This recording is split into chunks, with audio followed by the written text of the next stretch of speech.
Well, hi everyone. I'm John Retlin with my review of WWE Raw, which is the go-home show for the horror show at Extreme Rules. Now, I don't know if the horror show at Extreme Rules is going to be good, or if the horror show at Extreme Rules is going to be bad, or if the horror show at Extreme Rules is going to be absolute shit. And if you want to know why I'm saying the horror show at Extreme Rules, or whatever I'm trying to say so goddamn much, here's why. It's because they repeated the horror show at Extreme Rules about 100 times during this show. And I decided to have some fun with it and just share some pics on Twitter. You can take a look at that if you'd like. So, how was this show? It was fine. The women actually saved it in more ways than one because we had a couple women returning. The show overall wasn't that bad. There was one particular part I did not like, but I think you can guess what it is. So, let's get on with it. So, again, the final Raw before the horror show at Extreme Rules. MVP Lounge with Dolph. Very shiny suits. Very, very shiny suits. MVP talks, what he's going to do to Apollo Crews at the horror show at Extreme Rules. And then Dolph says, he took Drew under his wing. He brought him back and everything. And then Drew comes down and he says he's going to have Dolph begging for him to stop punishing him. Drew, whatever your kinks are your business, but man, maybe you shouldn't talk about that and save it for the horror show at Extreme Rules. We also still don't know what Dolph Ziggler's, deal is going to be. We don't know what his stipulation is going to be for the horror show at Extreme Rules. So, yeah, maybe I'm saying that just at this point just to have a little fun because WWE's just beating us over the head with it like the greatest wrestling match ever, so why not have some fun? It wasn't bad. He does headbutt Dolph, and we get a little bit of hype for it. I don't know what the stipulations are going to be. Hopefully it's actually going to be something good.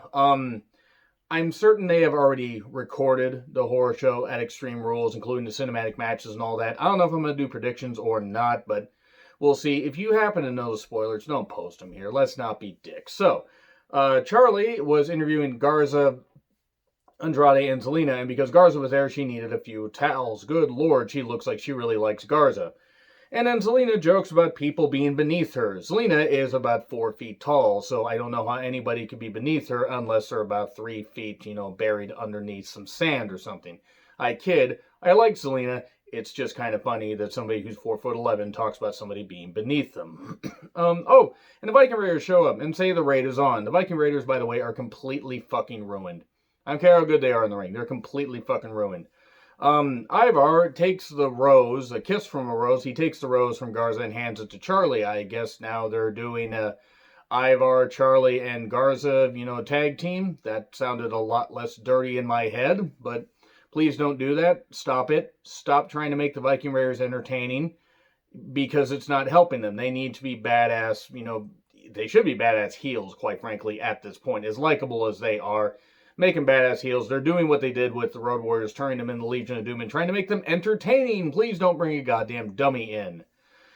That was already, what all the stuff with the Street Profits was. Thankfully, the Street Profits were not on this show. Maybe we're going to get them doing something on the pre-show for the horror show at Extreme Rules. So, Viking Raiders versus Garza and Andrade with Zelina in an elimination match.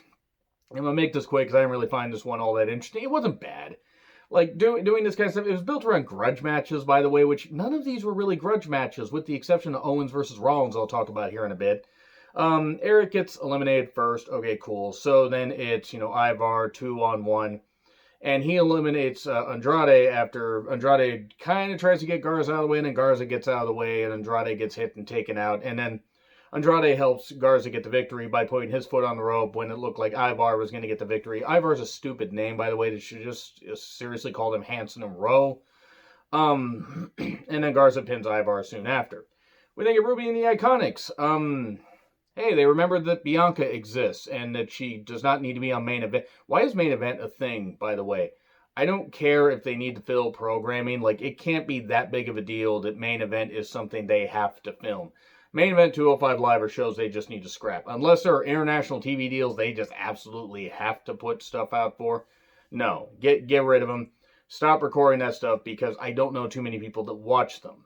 I mean, and I think it's just more work and it's not really featuring people because if nobody watches what really matters. So, by the way, Bianca debuted on Raw about 3 months ago and then was barely featured shortly after that and deserves better. Now, is Bianca the best in the world? No, but is she good? Yes. Can she be a plus to the Raw Women's Division? Absolutely. So, we get the Iconics versus Ruby and Bianca. Shades of K, go on, I would like to know, 50 Shades or otherwise. Match wasn't bad. Iconics are really, really good at, playing the snarky heels and everything and doing some good stuff in the ring. Peyton's good. Billy is also good. But KOD for the win. So there we go. Bianca and Ruby get the victory. This is no doubt going to lead to Ruby having an alliance for a bit with Bianca until Liv makes a save. So there we go. Why was Truth acting dumb to Ricochet and Cedric? And I like Truth, but why? Why was he doing this? This was stupid. Oh, the ninjas are here. I hate this, and this pretty much took any of the goodwill out of the show up to this point. Look, the ninja stuff is stupid. Though there was a little bit of, rectifying of this a little bit later. Whoever came up with this deserved to be, just thrown out into a goddamn lake. A lake in Florida. I don't know, maybe, an alligator infested one or whatever. Make it up Lake Placid up in this shit. I have no idea what I'm saying anymore. It's going to be Truth versus Tozawa. And here's Shayna. And Shayna, thank fucking Christ, saves us, chokes out the ninjas. And Tozawa even leaves. Thank you, Shayna. Thank you for doing what should have been done to this ninja idea before. This ninja idea was fucking stupid, fucking rotten. Whoever came up with it is a goddamn atrocity to the wrestling business. And I'm pretty certain it's probably Bruce Pritchard. So let's just blame Bruce Pritchard and wish that he would quit. The little whiny little red-faced bitch would quit and just get the fuck out of wrestling because he never belonged there. It's Something to Wrestle podcast. Good. Okay, cool. People like it. Well, guess what? Bruce, the Booker T Triple H storyline wasn't a racist storyline. Yes, it was. Yes, it was, Pritchard. You know it fucking was. You fucking idiot. Moving on. Shayna doing some good shit and saying she was just going to roll through everybody, roll through champions, roll through a division. Okay, cool. I mean, I hope that the reason that Bianca was on main event, but I hope the reason that other people were off wasn't because they tested positive, and I do hope every single talent, staff member, anybody, and any of you that are watching, please wear your mask and stay safe and everything. And if you happen to be recovering from it, if you happen to be recovering, I wish you guys nothing but the best in all seriousness. As angry as I get, you guys are awesome, you viewers are awesome, and even if you hate watching this, you're still providing views. So hi, I enjoy, I enjoy angering you guys despite the fact all I am is a wrestling fan. I don't pretend to be a journalist or anything. Moving on. Rollins and Murphy talk about the eye for an eye match. 2K Battlegrounds looks like shit, by the way, and Rollins just keep mentioning eye for an eye.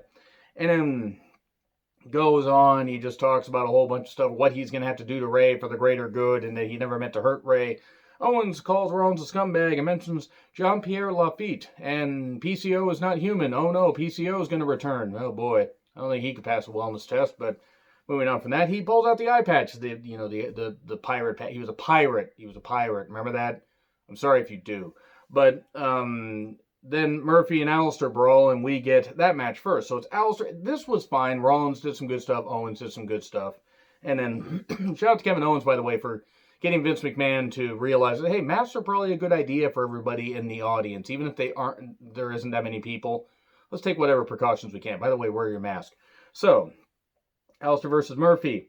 Tune up the choir because it's time for mass. Quote from Joe, which is actually pretty good for the black mask. Match was fine.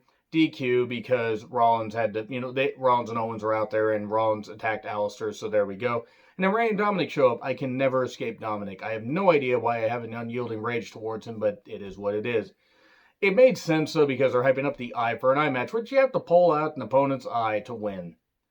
What the shit. What the actual shit. Owens versus Rollins Mania rematch. It was good. During the match, though, Owens said when Rollins ran to the commentary table and the commentary ran away, Tom Phillips isn't going to help you. Great strategy, dumbass. That's a great goddamn. That's one of the best quotes of the year, honestly. But Owens is always good for that. Match was very good, though. Even though Rollins kept trying to escape it, he couldn't, evade the numbers. Alistair was out there. Murphy wasn't out there because he was taken out. Ray and Dominic were there. Okay, so they had two people, and they also had Dominic. I, again, don't know why I don't like Haley Joel Mysterio, but, that's what he is, actually. He reminds me of Haley Joel Osment. Eye rake, it looked like Rollins is going to get the victory, go for the stomp. Oh no, distractions and stunner, 1, 2, 3. And then Ray says that he will take his eye and everything, and he has to pluck out his eye to win. This is going to be atrocious. It'll also probably be amazing for how atrocious it is, and whatever, so I cannot wait. It's going to suck. Ray talking to Big Show, revisits history, talks about, wanting him to back out of facing Orton and all that stuff and everything. And did anybody understand what the fuck Rick said? because Rick needs subtitles. Rick should also not be in Florida at this point. I'm sorry. I know he has a brand spanking new contract. Please don't have Rick there. But then WWE displays Orton's package, talking about his history and everything, the history of his package, if you will, his Viper package. I'm going to make this as uncomfortable as possible, the tagline for the show. And then Orton talks friendship, lengthy careers and respect for others and whatnot, and friends and everything and all that. It was a good promo, but he kind of lost after a while. Flair then praises Truth, I think. Still didn't understand him. Orton versus Truth. Oh no, RKO for 3. And then he threatens to punt Truth. Big Show comes down, and he says, I wasn't going to punt him. And then he says, how about we have an unsanctioned match next week? Did they mean next week, or did they mean at the horror show at Extreme Rules? So, Lashley and MVP are there, Ricochet and Cedric. I don't know what this was. It was to hype up a match later. And then Drew and Ziggler suddenly start brawling around the one ring that happens to be there in a garage, seemingly, in a part of the Performance Center.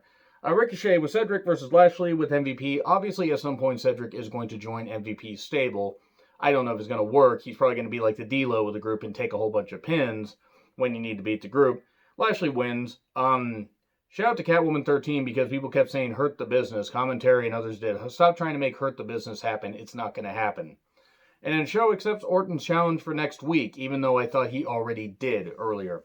Sasha and Bayley versus Asuka and Kyrie, Women's Tag Team Championship. Okay, I'm not going to take too long with this, but it was good. It was good. The women actually helped save this show. Again, this show wasn't necessarily bad, but you had Bianca return, you had the Iconics featured, you had Ruby gain a quality win, Shayna coming down and getting rid of the goddamn ninjas. You had the women save the goddamn show. Sasha and Bayley, even though I am getting a little bit sick of them being on every single show, they are making the most of it. They are having fun. And Asuka and Kyrie are just goddamn amazing, and it was good stuff. Plenty of twists and turns and everything, and the transition into the bank statement for the finish was goddamn beautiful. That was good shit. So that's all I really have to say. Not a bad show, not a great show, but the women did help save it. So let me know what you think in the comments. Like, share, subscribe, Twitter handle in the description. I'm John Retlin. I'll see you soon.